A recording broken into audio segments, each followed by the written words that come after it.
바른미래당은 실사부실을 추구하는 중도개혁 정당입니다.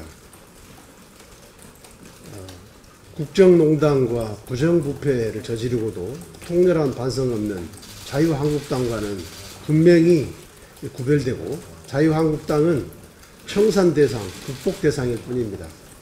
그런데 YTN 등 일부 언론이 계속해서 바른미래당을 보수 언론의 프레임을 씌우는 것은 바른미래당의 숱한 지적과 시정 요구에도 불구하고 이것을 계속해서 고집하는 것은 민주당에 줄서기 하는 그런 언론으로밖에 규정할 수 없습니다.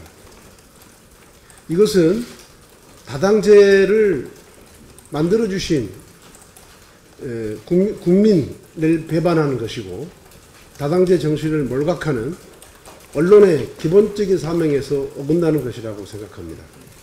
언론은 오히려 강자를 비판하고 약자를 응원하는 그것이 언론의 기본 정신이 아닐까, 그렇게 생각합니다. YTN 등 일부 언론의 맹성을 촉구합니다. 대통령 개헌안이 결국 폐기됐습니다. 이제 여야를 떠나 초당적으로 개헌의 동력을 살려내야 합니다. 청와대와 민주당은 왜 대통령 개헌안이 폐기됐는지 철저한 자기 반성의 토대 위에서 연내 개헌에 나서야 할 것입니다.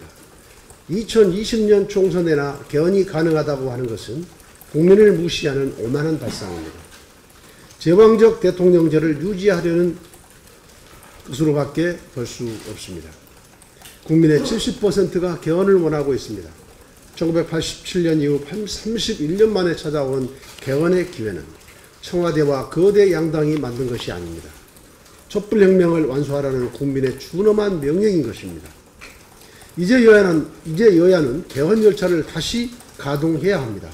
새로운 개헌 일정을 합의하고 연내 국민투표 실시를 위한 협상 테이블에 마주 앉을 때입니다. 제왕적 대통령제 청산을 위한 개헌은 선거구제 개편과 함께 연내에 반드시 성사돼야 합니다. 그것이 국민의 뜻을 받들어 정치개혁을 완수하는 길입니다. 이미 야3당 개헌연대는 8인 개헌협상회의를 즉각 추진할 것을 민주당과 자유한국당에 촉구했습니다. 거대 양당은 개헌 및 선거제도 개혁 논의에 지체 없이 착수해 주시기 바랍니다. 문재인 정부 들어 각종 경제지표에서 최악이라는 꼬리표가 줄줄이 달리고 있습니다. 그런데도 진단이나 처방, 이렇다 할 대책도 내놓지 못해 최악의 경제 상황을 방치한 채 손을 놓고 있습니다. 체감 실업률이 지난 4월 11.5%로 13개월 연속 상승했습니다. 지속적으로 악화되고 있습니다. 2015년 집계 이후 최악의 수준입니다. 문재인 정부 들어 고용과 실업 문제에 있어서 최악, 최대라는 용어는 일상화돼 버렸습니다.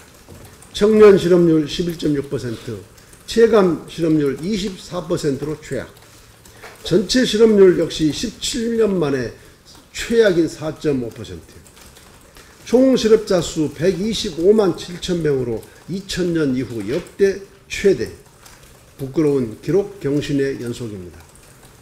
여기에 올해 1분기 소득 분배 지표 5.95배도 2003년 통계 작성 이후 최악의 불평등을 기록했습니다. 체감 실업률의 급격한 상승, 저소득층 소득의 급감이라는 이 최악의 불평등 사태는 하위층 일자리가 줄어들면서 이것이 소득 감소로 이어지는 악순환을 초래했다는 것을 그대로 보여주는 것입니다. 최저임금의 급격한 인상이라는 과욕과 과속이 불러온 부작용과 후폭풍입니다. 문재인 정부는 남북관계와 북미회담에는 그렇게 목매듯이 움직이면서 왜 경제와 민생은 이렇게 잘못 가도록 방치하고 있는 것입니까? 실업자와 자영업자들의 절규가 들리지 않습니까? 경제와 일자리 민생에 있어 문재인 정부는 역대 최악의 무능정부입니다. 바른미래당이 누차 강조해온 과감한 규제개혁과 구조개혁 등 경제 체력을 다지는 근본적인 대책을 시급히 강구해야 합니다. 조만간 공표하게 될 내년도 최저임금을 동결 수준으로 조정하여 시장의 안정을 가져오도록 해야 합니다. 문재인 정부의 전면적인 정책 전환을 다시 한번 촉구합니다.